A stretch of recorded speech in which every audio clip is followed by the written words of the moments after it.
이강민의 잡지사 5월호 20번째 페이지 김형준의 밀리터리 시간입니다. 오늘의 주제는 아마 밀리터리에 큰 관심이 없는 구독자 여러분도 좀 솔깃할 만한 주제, 바로 미사일인데요.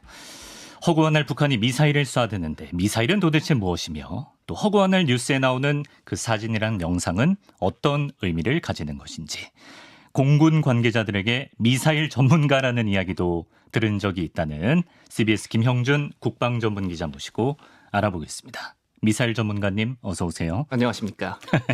미사일 전문가신가요? 사실 그런 말을 들은 적은 있긴 한데 네. 저는 일단 문과고요.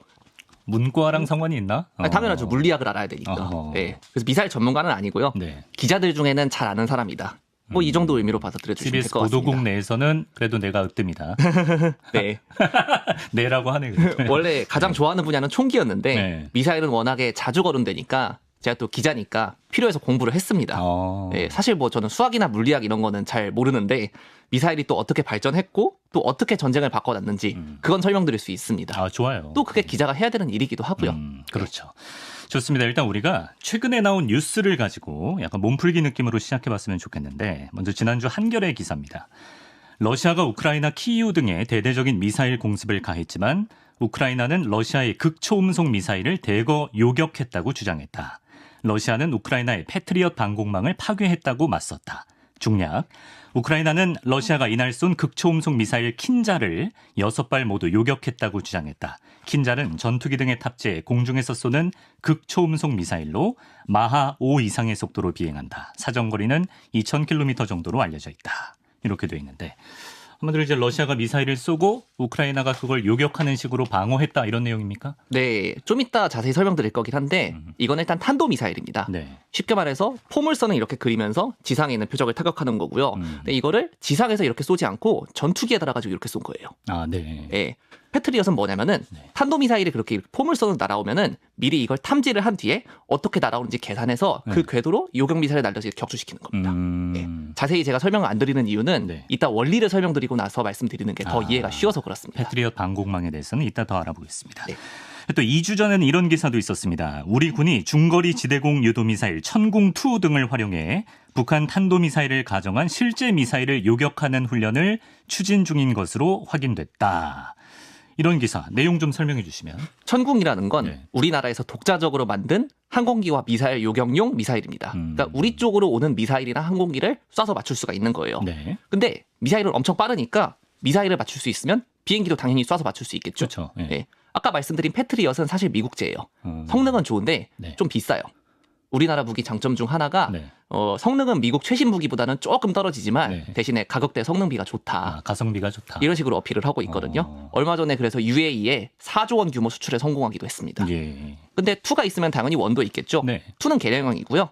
지금 우리 군에 실전 배치된 1도 2로 개량을 하고 있습니다. 그렇군요. 그럼 그동안은 이렇게 실제 미사일을 요격하는 훈련을 안 했다는 뜻인가요? 그렇게 오해하실 것 같아가지고 제가 설명을 좀 드려야 될 것 같은데 맞는 말이에요. 근데 이런 이유가 있습니다. 왜죠? 북한은 원래 안전 같은 걸 신경을 안 씁니다. 그래서 사람들이 다치든지 말든지 그냥 김정은 마음대로 막 쏴요. 우리는 그럴 수가 없잖아요. 네, 미사일 날아가다 떨어져가지고 사람들이 다치면 어떡합니까? 안 되죠, 안 되죠. 네, 북한이 실제로 1년 전에 평양 수난 국제공항에서 ICBM을 쏘다가 이게 공중 폭발하는 바람에 사람들이 다친 적이 있습니다, 실제로. 1년 전에 그런 일이 있었어요? 예, 평양에서요, 그것도. 알려진 것만 이렇고요. 실제로는 더 많아요. 사실 북한이 쏘는 것만 우리가 빠르게 언론에 공개를 해가지고 그렇지 사실 우리가 쏘는 미사일이 더 많다고 하더라고요. 그렇다더라고요. 그죠? 하여튼 우리나라는 땅이랑 바다가 너무 좁아요. 요격 훈련을 하려면은 일단 표적이 있어야 되니까 다른 미사일을 일단 쏴야겠죠. 그리고 준비할 게 너무 많아요. 그런 식으로. 우리 해군에도 미사일을 요격하는 SM-2 미사일이라는 게 있는데 이건 실제 사격을 어디서 하냐면은 2년마다 한 번씩 열리는 림팩 훈련 때 하와이 가서 합니다. 하와이에서. 태평양은 워낙에 크니까 그런 거를 걱정을 덜 해도 되거든요. 그래서 지금까지는 어떻게 했냐? 실제 버튼 누르는 거 빼고 다 했습니다. 버튼 누르는 거 빼고 다 했다. 이게 뭐냐면은 버튼 누르는 것도 그냥 막 누르는 게 아니에요. 그 절차가 엄청 복잡합니다. 뭔 미사일이 일단 어떻게 날아오는지 레이더로 추적도 하고 뭐 요격 허가도 받아야 되고 뭐 기타 등등등 뭐 자세히는 말씀드리기 좀 그런데 되게 복잡한 절차가 있습니다. 그건 다 훈련합니다. 당연히 다 훈련을 하는 거고요. 안전상의 이유로 실제 버튼만 안 누르는 겁니다. 실제 훈련을 하려면은 아까 말씀드린 뭐 표적 미사일이라든가 뭐 이것저것 살 게 많잖아요. 그렇겠죠. 해야 되는 뭐 훈련도 이것저것 있고 돈이 필요하겠죠. 거기 필요한 연구를 해보겠다. 결과적으로 우리가 추진한다 이 얘기예요. 어떤 미사일로 뭐 어떻게 요격하는지는 이따 자세히 설명드리고 네. 오늘의 주제인 미사일에 대해서 본격적으로 들어가 보겠습니다. 본격적으로 들어가 보겠습니다. 김형준 기자 말로는 이제 로켓과 미사일이 아주 연관이 깊어서 우리 그 옛날에 그 물로켓을 만들어 보면 미사일의 원리를 우리가 깨우칠 수 있다. 네, 맞습니다. 물로켓. 과학의 달에 물로켓 만들면은 로켓 몸체 안에 물 넣어놨다가 네. 그 물을 뿜어내면서 위로 떠오르잖아요. 페트병 미사일. 네네. 예. 사실 로켓 원리가 이거랑 비슷해요. 물을 쓰는 건 아니지만 물 대신에 연료를 쓰죠. 예. 추진제를 고속으로 분출하면서 그 반작용으로 작용 반작용의 원리로 위로 올라가는 겁니다. 네. 그런데 이 로켓이 우주를 향하는 거면은 그냥 위로 쭉 올라가면 됩니다. 그런데 탄두를 달고 어딘가를 향해 다시 떨어져서 날아가도록 만들면 미사일이 됩니다. 되는 거다. 네, 탄도 미사일. 그 정도로 둘이 가깝나요? 우리가 이제 우주 로켓이라고 하면은 뭔가 전쟁 느낌이랑은 좀 거리감이 느껴지는데. 사실 둘의 연관점이 바로 이건데요. 네. 예, 쉽게 말해 로켓에다가 우주 탐사선이나 인공위성을 달면은 우주 로켓이고요. 네. 탄두랑 유도 장치를 달면은 미사일이 됩니다. 실제로 로켓 관련 부품을 만드는 국내 어떤 방산 기업의 광고 카피가 우주를 향하는 기술이 아닌 지구를 향하는 기술을 연구합니다. 이렇게 되어 있습니다. 좀 무슨 뜻이야? 원래 의도는 로켓이 우주로 가는 거긴 하지만 네. 어디까지나 사람들을 위해서 인류의 발전을 위해서 로켓을 연구한다. 이런 얘기 같아요. 네네. 이걸 좀 다르게 해석하는 사람들이 있나 봐요. 네. 이거 문자 그대로 해석해가지고 이 사람들이 미사일 개발하네. 그러니까 언뜻 보면 네. 지구로 떨어지는 미사일을 만들겠다 이런 느낌인 것 같아요. 그러니까 이런 네. 우스갯소리가 있는데 네. 이게 문제는 완전히 우스갯소리가 아니라는 거예요. 완전 틀린 말은 아니다라는 네. 거죠. 우주 로켓과 탄도 미사일은 결국엔 한 끗 차이다. 원래 우주 네. 로켓하고 탄도 미사일은 기술과 부품을 공유합니다. 네. 우리가 미국에서 러시아 이런 식으로 좀 멀리 날아갈 수 있는 미사일을 ICBM, Intercontinental Ballistic Missile, 대륙간 탄도 미사일 이렇게 얘기하거든요. 네. 사거리 5,500km 이상. 그런데 1957년에 인류 최초의 인공위성인 스푸트니크 1호가 발사됐죠. 네. 이걸 쏴올린 로켓이 사실 ICBM이에요. 그것도 ICBM이군요. 네, 구소련의 R7이라고 하는 로켓인데 네. 다른 이름은 소유주 로켓. 예, 들어보셨죠? 그렇죠. 예. 예, 우주 관련 책이나 뉴스 많이 보신 분들이 이거 들어보셨을 거예요. 네. 인공위성을 달아서 쏘면 우주 로켓이고요. 좀 위험한 걸 달면 미사일이 되는 겁니다. 뭘 싣고 가느냐가 핵심이다 이거예요. 네. 근데 냉전 시대 미국하고 소련이 우주 개발 경쟁을 했던 게 단순히 달에 먼저 가자 이런 목적으로만 했던 게 아니에요. 물론 그 목적도 있긴 있어요. 예. 있겠지만. 근데 다른 목적 중 하나가 미사일 개발이에요. 더 좋은 우주 로켓을 만들 수 있다는 건 바꿔서 얘기하면 더 좋은 미사일을 만들 수 있다. 아하. 이런 뜻도 됩니다. 네. 시청자분들 중에 우주에 관심이 많다면은 지금 제가 말씀드리는 로켓들 이름 들어보셨을 텐데 네. 미국의 타이탄 로켓이나 아틀라스 로켓 같은 거 네. 이것도 원래 ICBM이에요. 그렇군요. 아틀라스 로켓 같은 경우에는 네. ICBM으로는 안 써요 이제. 근데 우주 발사체로는 지금도 씁니다. 네. 이제 결국 같은 건데 거기 탄도를 실으면 탄도 미사일이 되고 뭐 위성 같은 걸 실으면 이제 과학적으로 우주로 이제 쏘아 올릴 수 있는 네. 로켓이 된다 이겁니다. 둘 사이에 차이점이 또 있나요? 연료를 뭘 쓰냐를 가지고 차이점이 좀 있어요. 연료. 네. 액체가 있고 고체가 있어요. 네. 장단점이 있습니다. 액체는 연료랑 산화제를 같이 넣었다가 그걸로 추진하는 건데 네. 추력, 그러니까 위로 솟구쳐 오를 수 있는 힘이 세고요. 네. 이걸 또 조절을 할 수가 있어요. 그래서 인공위성을 궤도까지 정밀하게 몰고 가려면은 네. 조금씩 세밀하게 조절해야 되잖아요. 그렇죠. 여기에 쓸 수가 있어요. 우주 로켓에는 액체, 네. 연료. 근데 문제는 네. 미사일로 쓸 수는 있거든요. 이거를. 네네. 그런데 최고의 연료는 아니에요. 왜냐하면 이 연료랑 산화제가 굉장히 독합니다. 그리고 부식성도 심해서 네. 이 미사일에 연료를 미리 넣어놓으면은 네. 미사일이 고철이 될 수가 있어요. 조금 시간이 지나면은. 네네. 그런데 미사일은 명령이 떨어지면 곧바로 쏴야 바로 되잖아요. 쏴야지. 예. 이 연료 넣는 것만 몇 시간 걸려요. 안 되겠네 그러면. 예. 네. 아틀라스 로켓이 방금 말씀드린 아틀라스 로켓이 지금은 ICBM으로 안 쓰이는 이유가 이겁니다.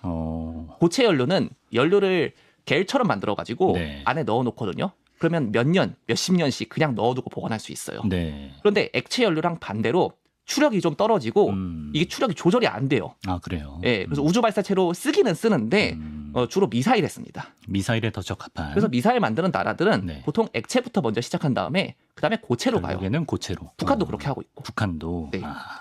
연료 형태에 또 차이가 있었습니다. 이런 로켓과 미사일이 전쟁을 어떻게 바꿔놨다고 보시나요? 제가 1편 드론 때 독일군의 골리아트 말씀을 드렸었죠. 예, 네. 예, 그 사례를 보면 알 수 있듯 초기의 드론. 예, 예. 원래 모든 무기가 그렇듯이 처음 만들 때는 개판입니다. 미사일도. 예. 최초의 미사일은 또 독일군 작품인데 예, V1, V2라고 부르거든요. 네. 독일어로 페어겔퉁스바페 보복병기라고 부릅니다. 예.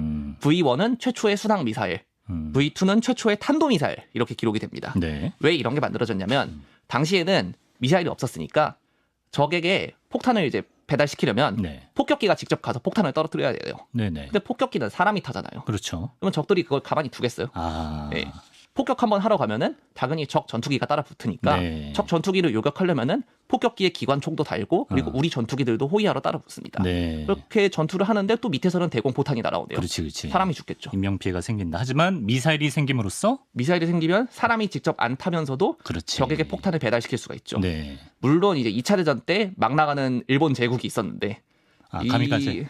이 인간들은 네. 비행기에 사람을 태워가지고 네. 그대로 적함에 들이받는 카미카제라는 짓을 했고 전쟁 말기에는 더 막 나가가지고 네. V1하고 좀 비슷하게 생기긴 했는데 네. 로켓 엔진을 달고 사람을 유도 장치로 써서 또 어허. 들이받는 오카라는 걸 또 만들었거든요. 사람을 유도 장치로 썼다고. 예. 오. 그러니까 제정신이 아닌 거죠, 그냥. 야.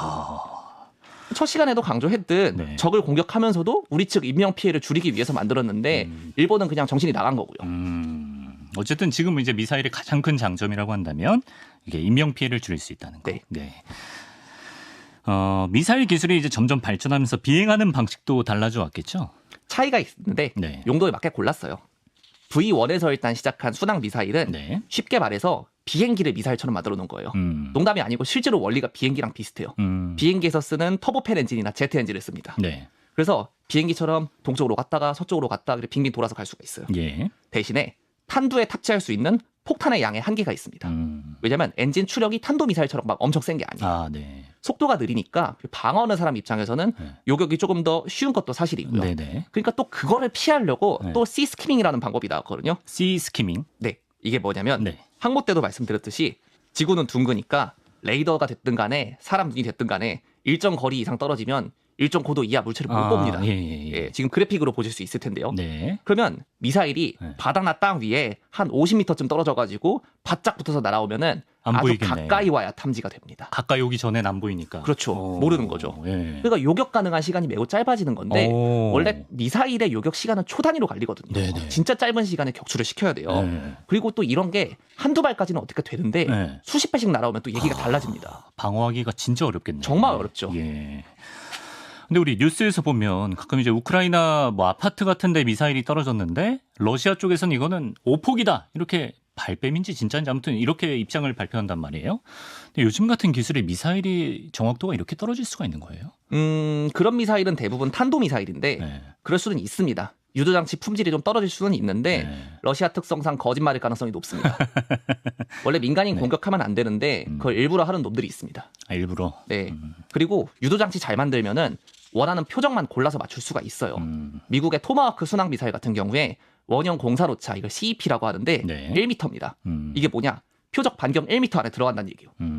그러니까 무식하게 건물 전체를 두들겨 패는 게 아니라 건물 창문으로만 미사일이 쏙 들어가가지고 표적이 있는 방만 집중적으로 박살을 낼 수가 있다는 겁니다. 방 하나만 딱 골라서. 네. 와. 물론 그 주변에도 피해가 다 가겠지만 네. 그 방을 집중적으로 공격을 할 수가 있다는 얘기예요. 예. 실제로 북한의 김정은을 포함해서 네. 미국하고 척진 독재자들이 가장 무서워하는 것 중에 하나가 이겁니다. 아. 그리고 사실 잠수함의 어뢰 발사관에도 이거 집어넣을 수가 있거든요. 아, 잠수함에서도 그렇게 할 수가 네, 있어요. 지난번에 잠수함 다뤘었잖아요. 네. 그러면 이 미사일이 바닷속에 어디서 날아와가지고 우리 집 창문으로 언제 들어올지 와. 모르고 그러고 자는 거예요. 나 매일 화장실에서 공포에 볼일 떨면서. 보다가 당할 수도 있어요. 그럴 수도 있고요. 네. 그리고 우리도 이것과 비슷한 현무3 순항 미사일이라는 게 있는데 이걸 개발해서 실전 배치했고요. 초음속으로 날아가는 순항 미사일도 개발하고 있습니다. 아, 그렇군요. 아까 이제 순항 미사일이 비행기 원리와 거의 흡사하다고 했는데 탄도 미사일과 순항 미사일의 차이는 뭡니까? 탄도 미사일은 포물선을 그리면서 로켓처럼 위로 슉 날아갔다가 정점 고도를 찍고 다시 땅으로 내려갑니다. 네. 네. 로켓 엔진은 추력이 굉장히 강하거든요. 그래서 큰 탄두도 실을 수 있죠. 네. 파괴력이 좋습니다. 게다가 위치 에너지가 더해지기 때문에 높이 올라가는 ICBM 같은 경우엔 하강할 때 최고 속도 마하 24를 찍는 경우도 있습니다. 마하 24. 저 쉽게 말씀드리면은 음속의 24배, 시속 29,000km. 아, 시속 29,000km. 이런 걸 막으려면 상당히 골치가 아프겠죠. 그렇죠. 이런 미사일은 처음 쏠 때부터 레이더나 위성 같은 걸로 미리 포착해가지고 네. 어떻게 날아가는지를 먼저 봐야 됩니다. 네. 물리학 원리에 따라서 이 경로를 포물선 그리면서 어떻게 갈지 계산한 뒤에 네. 거기로 요격 미사일을 쏴서 격추시키는 거예요. 아. 왜냐면 탄도 미사일은 네. 유도 장치가 있긴 있거든요. 네. 그건 당연히 있는데 네. 순항 미사일처럼 맘대로 막 바꿀 수는 없습니다. 아, 그래요? 근데 영화에서 보면 가끔 미사일이 막 이제 방향을 휙휙 틀 때도 있고 또 앞에 목표물이 이동하면 같이 따라갈 때도 있고 그러잖아요. 그걸 전투기 영화 같은 데서 많이 보셨을 네, 텐데 네. 그런 걸 로켓 엔진을 많이 쓰긴 하지만 네. 그걸 또 탄도미사일이라고 하긴 좀 어렵습니다. 비행 특성이 다르기 때문에 그래요? 네. 포물선은 그리지도 않고 네. 또 그런 거는 자체 레이더 유도 같은 걸 방식을 쓰고 정말 짧은 거리에서 쓰거든요. 예. 좀 더 먼 거리를 공격하는 탄도미사일 같은 경우에도 비슷한 건 있어요. 기동탄도 재진입체 마브라고 해가지고 표적으로 낙하하다가 마지막에 경로를 위로 확 틀어버리는 게 있습니다. 네. 그럼 다른 데 꽂히겠죠. 어. 축구 페널티킥 할 때 중앙으로 날릴 것처럼 하다가 갑자기 왼쪽 오른쪽으로 슛하는 거랑 비슷합니다. 페이크를 준다는 거죠. 예, 지금 예. 그래픽 보고 계실 것 같은데 네. 예, 1화부터 계속 말씀드리지만 완벽한 무기는 없습니다. 그럼에도 불구하고 어. 축구는 슛 방향을 바꾼다고 공 속도가 많이 줄어들지는 않잖아요. 그렇죠. 근데 쭉 내려가면서 속도가 붙었던 미사일을 위로 확 틀어버리면 속도가 줄어듭니다. 그러면 속도가 줄어들면 물리적인 요격은 그만큼 쉬워집니다. 그렇겠네. 예, 그래도 이걸 쓰는 미사일들이 꽤 있어요. 우리나라 현무2, 러시아 이스칸데르, 그리고 이걸 흉내낸 북한의 KN-23 미사일에 이 기술이 적용돼 있습니다. 네. 우리나라는 핵무기를 못 만드니까 네. 대신에 탄두를 엄청 무겁게 만든 현무4, 5라는 고위력 탄도 미사일이 있다고 하는데요. 네. 세부 내용은 보안 사항입니다. 그래요. 영상이 공개된 적은 있습니다. 이 영상을 지금 보여드릴 수 있을 것 같은데. 그래요? 네.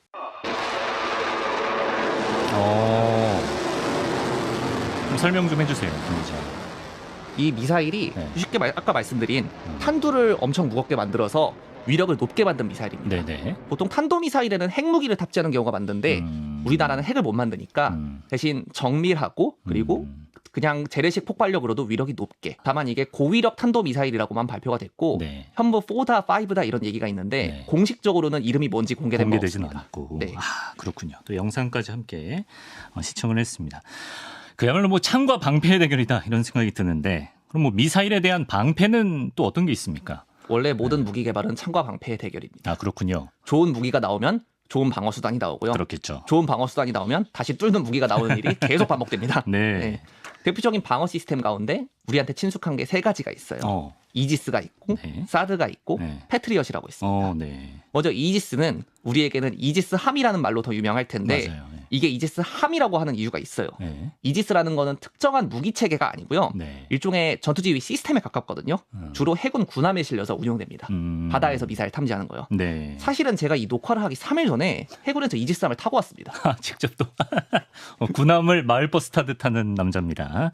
항공모함 타지, 강습 상륙함 타지, 구축함 타지, 이지스함도 탔어요. 네. 와. 뭐 국방부 취재하다 보면 그렇게 됩니다. 그렇습니까? 네. 오늘 제가 가져온 이 모자가 그 보이세요? 모자 뭐야 이거? 네. 네. 함에서 선물로 준 이 군함의 단체 모자입니다. 예. 네. 하여튼 이지스가 뭐냐면은 네. 냉전 때 미국 해군이 워낙 강력하니까 소련이 이거 안 되겠다 싶어가지고 고안해낸 방법이 아까 말씀드린 순항 미사일을 멀리서 왕창 쏟아 부어가지고 네. 그 함대를 격침시킨다는 겁니다. 네네. 근데 순항 미사일은 정밀 유도가 되니까 네. 배에도 맞출 수가 있거든요. 그럼 미국도 당연히 막아야겠죠. 네. 미국이 막은 방법이 뭐냐? 이지스라는 시스템을 만드는데 이게 고성능 레이더랑 대공 미사일을 갖춰서 네. 다수의 항공기, 미사일과 동시다발적으로 교전하는 전투 지휘 시스템입니다. 군함의 두뇌라고 볼 수 있고요. 예. 표적을 1,000여 개 동시 추적, 와. 동시 교전 20여 개 표적. 오. 컴퓨터로 따지면은 여러 개 하드웨어를 동시에 통합적으로 운영하는 성능 좋은 윈도우입니다. 레이더까지 포함해서. 세종대왕급 이지스 구축함 사진을 찍어 오셨는데? 네, 여기 빨간 원으로 표시된 부분이 네. 스파이 1 델타 위상 배열 레이더입니다.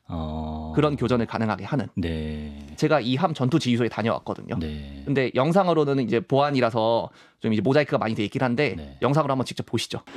진짜 실전처럼 긴장감이 느껴진다. 사실 실전하고 훈련하고 별 차이가 없어요. 네. 이게 상황은 북한의 SLBM 탑재 잠수함이 포착돼서 네. 발사된 SLBM을 추적하고 네. 그다음에 적 잠수함을 찾아서 격침시키는 그런 훈련입니다. 공대잠 미사일이네요. 아닌가? 위에서 그러니까 잠수함을 요격하는 거 아니에요? 이거 잠수함을 지금은 찾는 거고요. 실제 요격은 세종대왕함에서 쏜 홍상어 대잠 미사일로 합니다. 네. 귀한 영상입니다. 네. 고마워요. 이게 굉장히 보기 힘든 장면입니다. 네. 다만 제가 이번에 타고 온 세종대왕급 이지스함의 경우 네. BMD라는 게 있는데 탄도미사일 교전 능력이 탐지랑 추적까지만 되고 요격은 안 돼요. 이게 왜 그러냐면 이게 쉽게 말씀드리면 들어올 때는 그 능력이 원래 개발이 안 돼 있었어요. 네. 근데 지금은 개발돼 있는데 업그레이드를 아직 못했습니다. 돈이 많이 들어요. 네. 미국하고 일본은 이미 했어요. 해군에서는 요격도 가능하게 업그레이드 할 계획이라고 하고요. 예. 우리나라도 세종대왕급의 후계함인 지금 사진으로 보고 계실 것 같은데 네. 정조대왕급 이지스함부터 요격이 가능합니다. 여기에 SM6라는 다용도 미사일을 탑재해서 비행기도 잡고 미사일도 잡고 이게 가능해집니다. 네. 미 해군이 실제로 이 올해 3월에 SM-6를 써서 탄도미사일을 격추시키는 시험에 성공했습니다. 첫 번째 미사일 방어 수단으로 이지스를 이제 설명해 주셨고 이제 두 번째가 참 우리에게도 익숙한 사드예요. 사드는 어떤 건지 소개해 주시면. 사드는 터미널 하이 알티튜드 에리아 디펜스 시스템, 종말 고고도 미사일 방어 체계라는 겁니다. 네. 엄청 특별한 건 아니에요. 아 그래요? 네. 종말이라는 거는 쉽게 말해서 미사일이 올라갔다가 정점 고도를 찍고 내려가기 시작하는 거, 이걸 종말 단계라고 합니다. 네. 40에서 150km까지 고도에서 미사일을 요격할 수 있습니다. 네. 근데 몇 년 전 도입돼 난리가 났던 이유는 네. 이 사드의 레이더가 중국 상공까지 볼 수가 있거든요. 그래서 중국에서 엄청 반발을 했었죠. 예. 근데 사실은 진짜 이유가 따로 있어요. 뭐죠? 뭐냐면 한국에는 이미 사드 레이더만큼이나 성능 좋은 그린파인 레이더 같은 게 있어요. 네네. 이지스도 마찬가지고요. 네. 근데 그때 중국은 항의 안 했습니다. 그럼 이번에 왜? 사드 진짜 때는? 이유는 네. 이 사드가 우리나라 무기가 아니라 미군 무기여서 그렇습니다. 주한 미군에서 운용하는 무기여서 그래요. 네. 중국이 미국 전략 무기가 한국에 들어오는 걸 굉장히 경계합니다. 그렇죠. 네. 당시 중국이 비공식적으로 물밑에서 네. 이렇게 요구한 적이 있다고 해요. 어떻게요? 사드가 들어오는 건 좋다. 그런데 주한미군 소속으로 하지 말고 너네가 사가지고 들어오면 안 되냐. 아 진짜.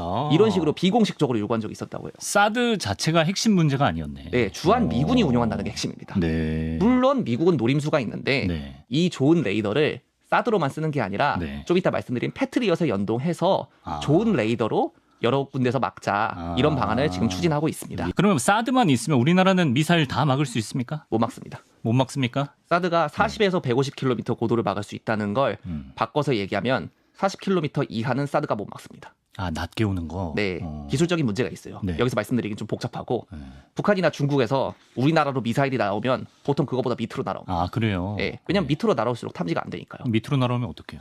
그러면은 네. 그 이하를 책임지는 게 패트리엇이죠. 아 패트리엇이. 네. 이게 패트리엇이 대비가 굉장히 화려했는데 네. 걸프전 때 이라크군의 스커드 미사일을 격추시키면서 네. 그때 화려하게 대비했습니다.